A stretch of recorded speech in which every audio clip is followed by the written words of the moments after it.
Bharatiya Janata party ने मध्य प्रदेश की राजधानी भोपाल में अपना चुनावी घोषणा पत्र जारी किया। अपने घोषणा पत्र में पार्टी ने सत्ता में पुनः वापस आने के बाद किसानों, बेरोजगारों तथा गरीबों पर सौगातों की बौछार की है। कृषि विकास दर को और बढ़ाने के साथ साथ राज्य के 5000 गाँवों को 12मासी सड़क से जोड़ने का वादा किया गया है। राज्य में बिजली के उत्पादन को सन 2020 तक 20,000 मेगावाट करने का लक्ष्य रखा गया है। सिंचाई की क्षमता बढ़ाकर 40 लाख हेक्टेयर करने का लक्ष्य रखा गया है। वहीं गेहूं, मक्का और धान पर पार्टी ने किसानों को प्रति क्विंटल 150 रुपया बोनस देने का वादा किया है। झोपड़ी में रहने वालों के लिए पार्टी 15 लाख नए मकान बनाकर उन्हें उसकी चाबी सौंपेगी। वहीं गेहूं के साथ साथ अब राज्य में गरीबों को चावल भी 1 रुपए प्रति किलो दी जाएगी। खेती के साथ साथ लघु और कुटीर उद्योगों का जाल पूरे मध्य प्रदेश की धरती पर हम बिछाएंगे, जिसके कारण बेरोजगारी भी दूर होगी, रोजगार के नए अवसर सृजित होंगे।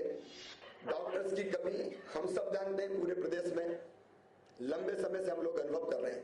इसलिए 5 नए मेडिकल कॉलेज हम मध्य प्रदेश में, सरकारी मेडिकल कॉलेज हम मध्य प्रदेश में खोलेंगे। कांग्रेस ने बीजेपी के चुनावी घोषणा पत्र पर प्रतिक्रिया देते हुए कहा है कि यह संकल्प पत्र झूठ का पुलिंदा है। पार्टी ने कहा है कि अपने पुराने वायदे तो भाजपा ने पूरे नहीं किए, अब वह जनता को दिग्भ्रमित करने के लिए झूठे वायदों की खुराक खिला रही है। इनके घोषणा पत्र में जो बातें अभी तक मेरे नॉलेज में आई हैं, उसमें नया कुछ नहीं है।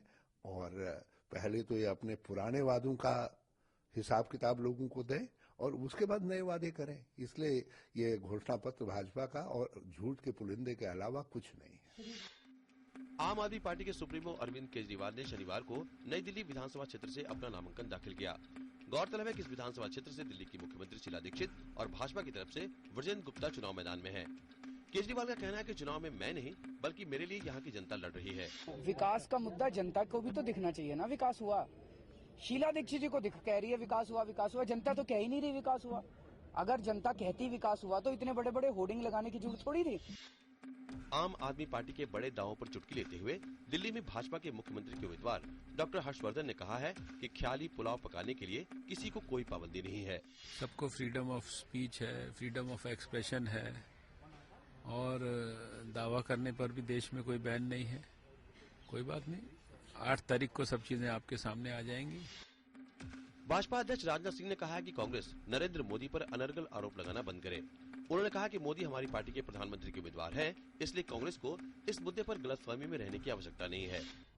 कांग्रेस का डर्टी ट्रिक्स विंग जो है निरंतर अपनी सक्रियता बढ़ाता जा रहा है। भारतीय जनता पार्टी ने अपने प्राइम मिनिस्टर कैंडिडेट के संबंध में अपनी स्थिति पूरी तरह से स्पष्ट कर दी।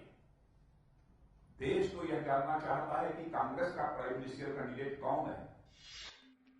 छत्तीसगढ़ में चुनावी प्रचार चरम पर है। शनिवार को राज्य के पूर्व मुख्यमंत्री अजीत जोगी अपने पूरे रंग में थे और मतदाताओं से अपना समर्थन ठेठ गवई अंदाज में मांगते दिखे। तब मैं कहा था, अरे बाग बाग कहा था सन्नी, बाग कहां से आए रे, अब बाग ढिला गए अजीत जोगी के, और फलनुआ धुर्रा उड़ाए रे।